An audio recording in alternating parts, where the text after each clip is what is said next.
Just ahead on CityC News, a new Lakewood website explains more about the rezoning of 2090 South Wright Street.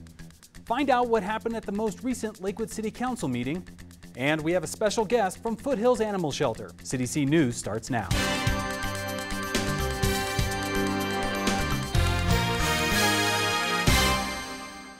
Hello and welcome to CityC News. I'm Jonathan Kirsch with the latest on Lakewood news and events. During the July 23rd City Council meeting, Councilmember Diana Allen received an award from the Colorado Municipal League for her participation in the league's leadership training program. CML Executive Director Sam Mamet was on hand to present Allen the awards. Sam, although sometimes he's a little bit of a challenge, is really a great person to work with, and I really appreciated the opportunity. And the favorite thing that he did, and I should have brought it, was, I'm from a small town, and kind of like every time I get to do things like this, I'm like, I can't believe I'm up here. I'm like, I get kind of excited. And I had the opportunity to introduce both of our senators at a recent conference, and I was like, wow, I can't believe I get to do this. And he actually had a photo of the three of us, and he had both of them sign it, and I was like, how great is that? So he can really be a good guy a lot of times. Councilmember Allen also received an award that in part recognizes the efforts of officials that go the extra mile to increase their knowledge of municipal government and their capacity to lead. The council also recognized former Advisory Commission for an Inclusive Community member Julia Mihilova for her work on the commission. Mihilova served on the commission from October 2010 to June 2012 while attending Lakewood High School and recently received a full scholarship to Duke University, where she'll attend this fall. The Lakewood City government was surprisingly welcoming to students being a part of government, and I would encourage any students who want to get involved. It's definitely an amazing opportunity. I've met some incredible people, some of whom are sitting back there right now. And I know that Lakewood's always been my home. I'm very proud of that, and I'm sure I'll be coming back to Lakewood in the future. So thank you so much for all of this. To view the July 23rd meeting and to find out more information about ward meetings, go online to lakewood.org. Rezoning property is one of the most challenging items the City Council and residents deal with, and it can be hard to understand the process and the criteria City Council can consider. In June, the City Council approved an application to rezone the property at 2090 South Wright Street to allow a school for students from kindergarten through 12th grade. Information about the rezoning is available at lakewood.org/2090. The latest police training academy is underway, but this one is a bit different than in years past. It's the first combined law enforcement training academy, and its cadets come from Lakewood Police, Jefferson County Sheriff's Department, and other city law enforcement agencies, all in an effort to save money and generate revenue. Having cadets from multiple agencies train at one time also creates better relationships if they have to work together in the field.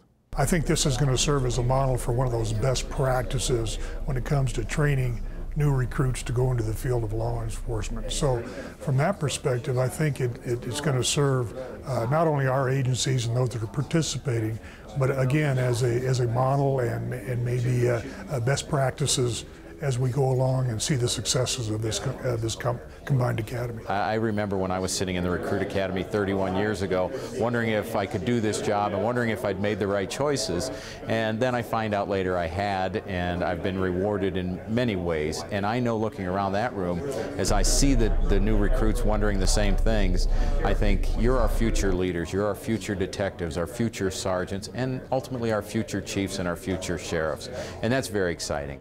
The academy runs 20 weeks and there are 42 cadets currently enrolled. That's the most ever for any local agency.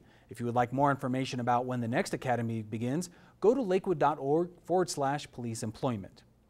National Night Out is an annual event designed to build a healthier, safer community. This year, the event is set for Tuesday, August 7th from 4 p.m. to 9 p.m.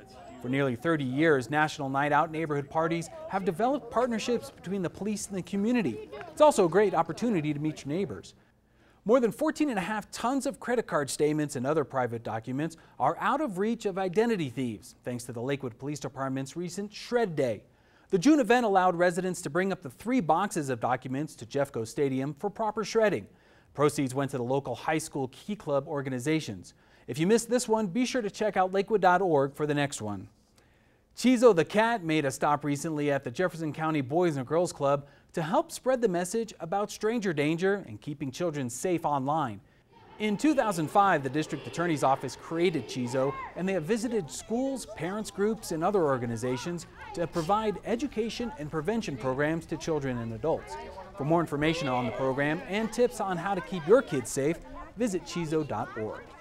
This is one of my favorite segments on CityC News. Jennifer Strickland from Foothills Animal Shelter is here to give us some tips about taking care of our pets. Thanks for being here, Jen. Thanks for having me. Who do you have with you today? This is Frank, and he is a 5-month-old cream tabby kitten who absolutely loves human companionship, and he's the one that in his kennel that is right up front, always waiting to greet people, and he's just a real sweetheart.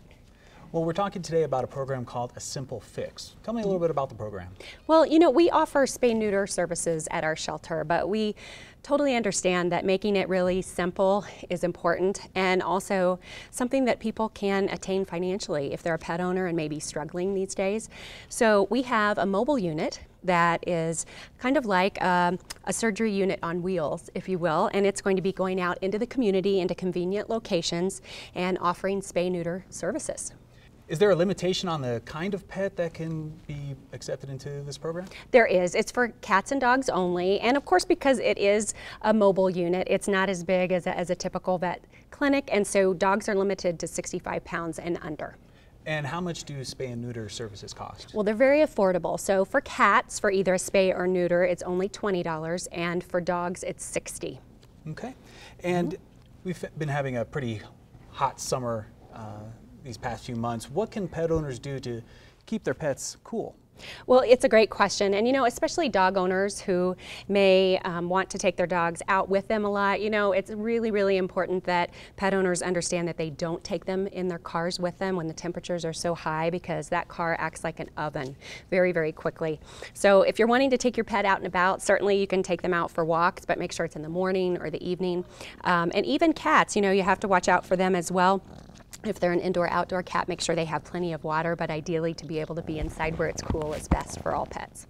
Well, thanks once again, Jennifer, for coming out here and bringing your furry friend along with you. Thanks for having us. If you would like more information about spaying and neutering your pet, or more information on the mobile unit, or even to license your dog, go online to www.foothillsanimalshelter.org.